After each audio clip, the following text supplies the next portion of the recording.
Hello viewers, আজকের মুভির গল্পটা অন্য সব মুভির গল্পের তুলনায় একটু ভিন্ন। আপনার মুভির স্ক্রিনে যে মেয়েটিকে দেখছেন, মেয়েটি একজন পতিতা। মেয়েটি মূলত তার স্বামীর ওষুধ খরচ চালানোর জন্য সে পতিতা হয়ে যায়। কিন্তু সে আগে এরকম ছিল না। তার স্বামীর জন্য বাধ্য হয়ে তাকে কাজটি করতে হয়েছে। মেয়েটিকে যে যখন পেরেছে ভোগ করেছে। আপনারা এই মুভিটা দেখলে বুঝবেন মানুষ কতটা খারাপ হতে পারে। আর আপনাদের কাছে মনে হতে পারে এটা একটি বানানো গল্প। এই ঘটনাটি আসলে ভারতে ঘটেছিল। এই মুভিটা একটি সত্য ঘটনার উপর ভিত্তি করে বানানো হয়েছে। মুভির শুরুতে আমরা একটা গ্রাম দেখি। ঘটনাটি ছিল 1990 সালের। তখন আমরা একটি মেয়েকে দেখতে পাই। মেয়েটি বাজারে যায়, গিয়ে একটি ছুরি কিনে ঘরে চলে আসে। তখন সেখানে রাত হয়ে গিয়েছিল। মেয়েটি যখন রুমের দরজা খুলে, তখন আমরা দেখতে পাই একটি বিছানার উপর একটি ছেলে আর একটি মেয়ে ইন্টিমেট হচ্ছিল। তখন এই মেয়েটি কাঠের নিচে ঢুকে যায় এবং ছুরিটি মানুষটির পিঠের মধ্যে ঢুকিয়ে দেয়। মানুষটি সেখানেই মারা যায়। আপনারা এই সিনটার কথা মনে রাখবেন। এই দৃশ্যটা এখানেই কাট হয়ে যায়। এরপর আমরা 2 বছর আগের একটি ঘটনা দেখতে পাই, যেখানে একদল গুন্ডা একটি মন্দিরের সামনে দাঁড়িয়েছিল। গুন্ডাদের দলের লিডার ছিল কামাল এবং কামালের বন্ধু ছিল শিমুল। সেখানে একটি সুন্দরী মেয়ে মন্দিরে আসে। মেয়েটির নাম ছিল নীলা। নীলাকে দেখে কামালের অনেক ভালো লাগে। অন্যদিকে কামালের গ্যাংয়ের মানুষরাও বুঝতে পারে এই মেয়েটিকে কামালের ভালো লেগেছে। তখন মানুষগুলো কামালকে বলে, এই মেয়েটির নাম নীলা, আপনি চাইলে এই মেয়েটিকে বিয়ে করতে পারেন। তখন কামালেরও ইচ্ছে হয় এই মেয়েটিকে বিয়ে করার, কিন্তু কামাল ছিল মুসলিম, সে তো হিন্দু মেয়েকে বিয়ে করতে পারবে না। তখন কামালের গ্যাংয়ের ছেলেরা বলে, বিয়ে আপনাকে করতে হবে না, বিয়ে করবে শিমুল, আর বাসর করবেন আপনি। তখন কামাল রাজি হয়ে যায়। এরপর কামাল আর তার গ্যাংয়ের মানুষরা সিদ্ধান্ত নেয় তারা আজকে রাতে নীলার বাবার সাথে কথা বলবে এবং বিয়েটা পাকাপোক্ত করে ফেলবে। অন্যদিকে আমরা নীলাকে দেখতে পাই। নীলা একটি ছেলেকে ভালোবাসতো। ছেলেটি ছিল নিচু জাতের। নীলার বাবা এই ছেলেটির সাথে নীলার বিয়ে ঠিক করেছিল। অন্যদিন সেদিন রাতে নীলার বাবা কামালের গ্যাংয়ের সাথে দেখা করে। তখন কামাল নীলার বাবাকে বলে, আপনার মেয়ের জন্য একটি সুন্দর ছেলে খুঁজে পেয়েছি, ওর সাথে বিয়ে দিলে ভালো হবে। তখন নীলার বাবা বলে, নীলা তো একটি ছেলেকে ভালোবাসে এবং ওর সাথে তো আমরা বিয়ে ঠিক করেছি। তখন কামাল বলে, ছেলেটি তো নিচু জাতের, আপনি যদি ওকে বিয়ে দেন তাহলে আপনাকে গ্রাম থেকে বের করে দেওয়া হবে। তখন নীলার বাবা বলে, আচ্ছা ঠিক আছে, তোমরা যে ছেলের সাথে বিয়ে ঠিক করতে চাচ্ছ সেই ছেলের সাথে আমি আমার মেয়েকে বিয়ে দিব। এরপর আমরা নীলা এবং নীলার বাবাকে দেখতে পাই। নীলার বাবা নীলাকে বলে, তোমার জন্য আমি একটি ছেলে ঠিক করেছি। নীলা তখন বলে, আমি আমার ভালোবাসার মানুষকে ছাড়া আর কাউকে বিয়ে করব না। তখন নীলার বাবা বলে, ও নিচু জাতের, ওর সাথে যদি তোমার বিয়ে দেওয়া হয় তাহলে গ্রামের মানুষ মানবে না। এখন আমি যার সাথে তোমার বিয়ে ঠিক করেছি তার সাথে তোমার বিয়ে করা উচিত, না হলে সমাজ থেকে আমাকে বের করে দেওয়া হবে। নীলার বাবা নীলাকে এভাবে ব্রেন ওয়াশ করতে থাকে। এক পর্যায়ে নীলাও রাজি হয়ে যায় যার সাথে তার বাবা বিয়ে ঠিক করেছে তার সাথে বিয়ে করার জন্য। এরপর আমরা 1 বছর পরের একটি সিন দেখতে পাই, যেখানে আমরা একটি মেয়েকে দেখতে পাই। মেয়েটি রাস্তার ধারে দাঁড়িয়েছিল। মূলত মেয়েটি ছিল পতিতা। মেয়েটির নাম ছিল কবিতা। মেয়েটি টাকার অভাবে এই কাজটি করত এবং এই টাকা দিয়ে তার সংসার চলত। মেয়েটি যখন তার ঘরে আসে তখন আমরা দেখতে পাই মেয়েটির ঘরে ছিল তার মা, তার বাবা। তার বাবা ছিল অসুস্থ, কোনো কাজই করতে পারতো না। কবিতা মূলত দেহ ব্যবসা করে যা টাকা পেত তা দিয়ে তার বাবার চিকিৎসা করাতো। অন্যদিকে আমরা 2জন ছেলেকে দেখতে পাই। একজনের নাম ছিল বালাম, আরেকজনের নাম ছিল চণ্ডী। তারা দুজনেই ছিল মূলত বন্ধু। কিন্তু বালাম এখনো বিয়ে করেনি, তাই চণ্ডী তাকে সবসময় বলতো বিয়ে করার জন্য। কিন্তু বালাম এখনো একটি সুন্দরী মেয়ে খুঁজে পায়নি, তাই এখনো সে বিয়ে করেনি। অন্যদিকে আমরা দেখতে পাই নীলা একটি বাসে করে কোথায় যাচ্ছিল। তখন বাসে একজন আগন্তুক মানুষ নীলার শরীরে খারাপভাবে হাত দিতে থাকে, কিন্তু নীলা এতে কিছুই বলে না। নীলা এখানে কেন কোনো প্রতিবাদ করে নাই তা আপনারা সামনেই জানতে পারবেন। এই বাসে উপস্থিত ছিল বালাম। বালাম তখন নীলাকে দেখতে পায়। নীলাকে দেখতে পেয়ে সে নীলাকে ভালোবেসে ফেলে। এরপর থেকে বালাম নীলাকে ফলো করতে থাকে। নীলাকে ফলো করতে করতে নীলার গ্রামে চলে যায় এবং নীলাকে দেখার জন্য সে প্রতিদিন এই গ্রামে আসতো। অন্যদিকে আমরা নীলাকে দেখতে পাই সে বাজারে কিছু জিনিস কিনছিল। তখন সে দেখতে পাই কামাল একটি হাসপাতাল থেকে বের হয় এবং কামালের হাতে একটি ব্যান্ডেজ ছিল। সে কামালকে দেখে অনেক ভয় পেয়ে যায় এবং নীলা একটি বাসে উঠে এই জায়গা থেকে পালিয়ে যায়। এরপর দিন বালাম আর চণ্ডী নীলাকে দেখার জন্য বাজারে আসে, কিন্তু তারা নীলাকে কোনোভাবে খুঁজে পায় না। তাই বালাম হতাশ হয়ে সেখানে দাঁড়িয়ে থাকে। অন্যদিকে চণ্ডী একটু দোকানে যায়। তখন চণ্ডী সেখানে গিয়ে নীলার সাথে কথা বলে। আসলে চণ্ডী অনেকদিন আগে থেকে নীলাকে চিনত। অন্যদিকে বালাম দেখতে পাই নীলার সাথে চণ্ডী কথা বলছে। যখন চণ্ডী বালামের কাছে আসে তখন বালাম জিজ্ঞেস করে, ওই মেয়েটাকে তুমি কি ওকে চিনো? তখন চণ্ডী বলে, হ্যাঁ আমি ওই মেয়েটাকে তো চিনি। তখন বালাম বলে, আমি তো ওই মেয়েটাকেই ভালোবাসি এবং এই মেয়েটাকে বিয়ে করতে চাই। তখন চণ্ডী বলে, না না, এই মেয়েটির সাথে তোমার বিয়ে হবে না, এই মেয়েটা অনেক খারাপ। কিন্তু চণ্ডী বিস্তারিতভাবে বলে না এই মেয়েটি কি করেছে। চণ্ডীর মুখে এসব কথা শুনে বালাম অনেক হতাশ হয়ে যায়। তখন বালাম সব কথা তার মামাকে খুলে বলে। তখন বালামের মামা চণ্ডীকে বলে, তুমি যেভাবে হোক বালামের সাথে এই মেয়েটির সাথে কথা বলার সুযোগ করে দাও। তখন চণ্ডী বলে, আচ্ছা ঠিক আছে, আজকে রাতে আমি কাজটি করে দিব। সেদিন রাতে বালাম চণ্ডীকে নিয়ে একটি জায়গায় যায়, যেখানে আমরা দেখতে পাই অনেকগুলো মেয়ে দাঁড়িয়ে আছে। এখানে সব মেয়ে হচ্ছে পতিতা, তারা মূলত দেহ ব্যবসা করে। তখন সেখানে নীলা উপস্থিত ছিল। নীলাকে এই জায়গা দেখে বালামের মাথা ঘুরে যায়। আসলে এটা খুবই স্বাভাবিক ব্যাপার, কারণ এত সুন্দর মেয়ে টাকার জন্য দেহ ব্যবসা করছে, এটা তো কেউ মানতে পারবে না। তখন নীলা বালামকে নিয়ে একটি রুমে চলে যায়। তখন সেখানে গিয়ে বালাম আর নীলা অনেক গল্প করে। তখন বালাম নীলাকে কিছু টাকা দেয় এবং বলে, তুমি এত সুন্দর একজন মেয়ে, তুমি এসব কাজ কেন করো? তখন নীলা বালামকে কোনো উত্তরই দেয় না, সেই জায়গা থেকে চলে যায়। এরপর দিন বালাম নীলাদের ঘরে চলে যায় এবং নীলার সাথে দেখা করতে চায়। তখন নীলা সেখানে চলে আসে। তখন নীলা বালামকে বলে, তুমি এই জায়গা থেকে চলে যাও।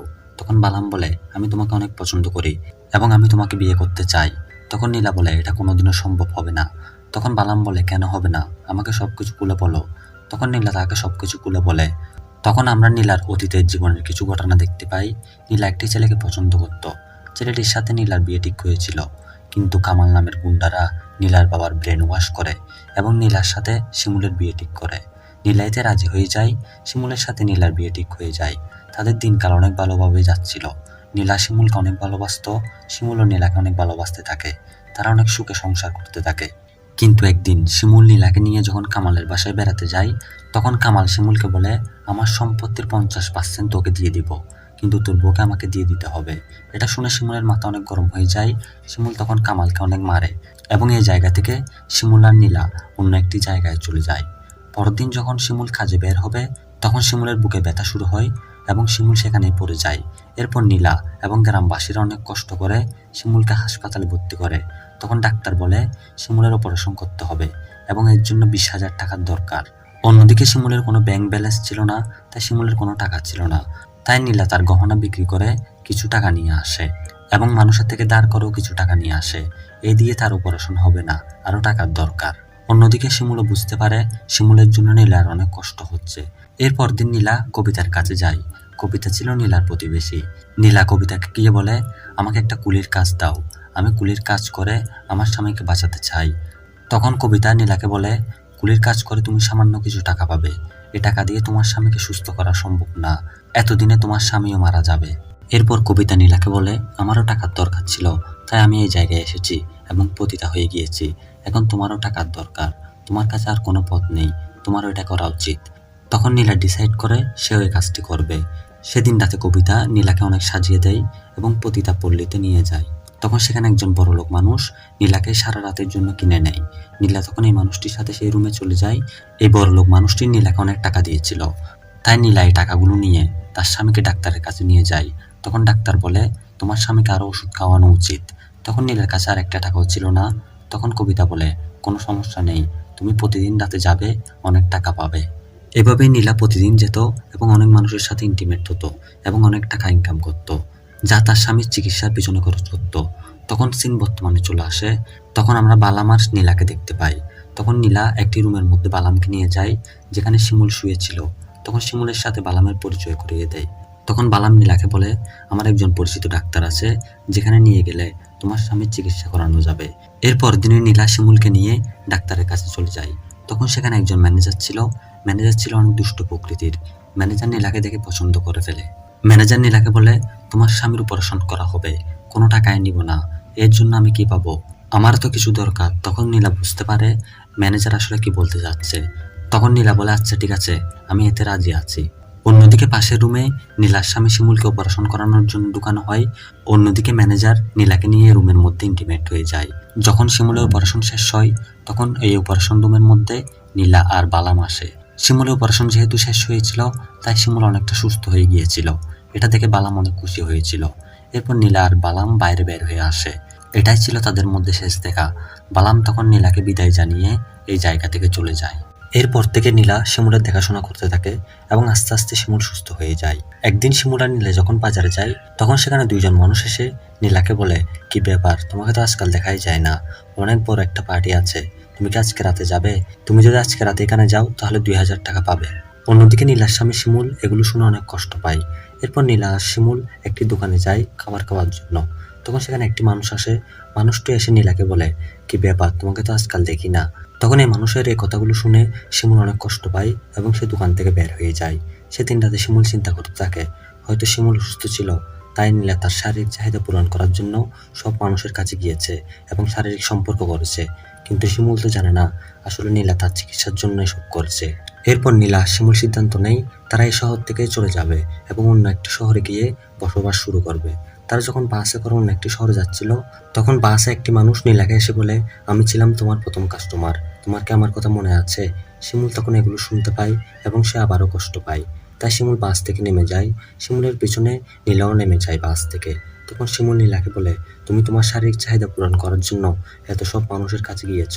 নীলা তখন বলে, আমি তোমার চিকিৎসার জন্য এসব করেছি।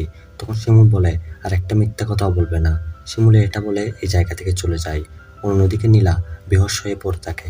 এরপর নীলা তার ঘরে চলে আসে এবং এভাবেই অনেকদিন কেটে যায়। তখন নীলাদের ঘরে কবিতা আসে। কবিতা এসে নীলাকে বলে, সব পুরুষ মানুষ আসলে এরকমই হয়, তারা নিজের দোষ দেখে না, সবসময় স্ত্রীর দোষ দেখে। বর্তমানে শিমুল তোমাদের গ্রামে এসেছে, তোমার উচিত এখন শিমুলের সাথে কথা বলা এবং সবকিছু ঠিক করে নেওয়া। এরপর নীলা শিমুলের সাথে দেখা করতে যায়। তখন শিমুল নীলাকে অনেক খারাপভাবে গালি দিতে থাকে। এরপরও নীলা শিমুলকে বলে, আমি তোমাকে অনেক ভালোবাসি, তোমার সাথে সারা জীবন থাকতে চাই। তখন সেখানে একটি মেয়ে চলে আসে। এই মেয়েটি হচ্ছে শিমুলের নতুন বউ। শিমুলের নতুন বউকে দেখে নীলা অনেক কষ্ট পায়। তখন শিমুলের নতুন বউ এসে নীলাকে অনেক মারতে থাকে এবং শিমুলও নীলাকে অনেক মারে। তখন নীলা চিন্তা করতে থাকে, এই পৃথিবীতে তার আপন কেউ নেই, এখন তার সুসাইড করা উচিত। নীলা যখন আত্মহত্যা করার জন্য একটি কুয়ার কাছে যায়, তখন সে কিছু মানুষের কথা শুনতে পায়। তখন নীলা কাছে গিয়ে দেখতে পায় সেখানে শিমুল আর কালাম কথা বলছে। কালাম শিমুলকে বলছে, নীলা এখন নষ্ট হয়ে গিয়েছে, সে এখন পতিতা হয়ে গিয়েছে, তোমার উচিত এখন ওকে মেরে ফেলা। তখন শিমুলও বলে, আচ্ছা ঠিক আছে, আমি নীলাকে মেরে ফেলবো। অন্যদিকে নীলা এসব কথা শুনতে পায় এবং সে অনেক কষ্ট পায়। নীলা চিন্তা করতে থাকে, যার জন্য আমি এত কষ্ট করেছি সে আমাকে এখন মারতে চায়। তাই নীলা বাজারে যায় এবং একটি চুরি কিনে। এই সিনটা আমরা ভিডিওর প্রথমেই দেখেছিলাম। এরপর নীলা এই চুরিটা নিয়ে শিমুলের ঘরে যায়। তখন নীলা দেখতে পায় শিমুল তার নতুন বউয়ের সাথে ইন্টিমেট হচ্ছে। তখন নীলা শিমুলের খাটের নিচে ঢুকে যায় এবং নিচ থেকে চুরিটা শিমুলের পেটের মধ্যে ঢুকিয়ে দেয়। তখন এই জায়গা থেকে শিমুলের নতুন বউ ভয়ে পালিয়ে যায়। তখন নীলা শিমুলকে বলে, আমি তোর জন্য পতিতা হয়েছি, আর তুই এখন কামালের সাথে মিলে আমাকে হত্যা করার প্ল্যান করছিস, এই জন্য তোকে মেরে ফেললাম। এরপর নীলা কামালের ঘরে যায় এবং তার বুক থেকে শাড়িটা খুলে ফেলে এবং বলে, দেখ আমার শরীর দেখ। তখন কামাল যখন নীলার কাছে আসে, তখন নীলা কামালকেও মেরে ফেলে এবং এই মুভিটা এখানে শেষ হয়ে যায়। আপনারা যারা আজকের ভিডিওটি এ পর্যন্ত দেখেছেন, আশা করি ভিডিওটি আপনাদের ভালো লেগেছে। ভিডিওটি যদি আপনাদের ভালো লাগে, দয়া করে একটি করে লাইক দিন, একটি করে কমেন্ট করেন এবং দয়া করে চ্যানেলটি সাবস্ক্রাইব করে রাখেন। খুব শীঘ্র নতুন নতুন মুভি এক্সপ্লেনেশন ভিডিও নিয়ে আপনাদের সামনে হাজির হব।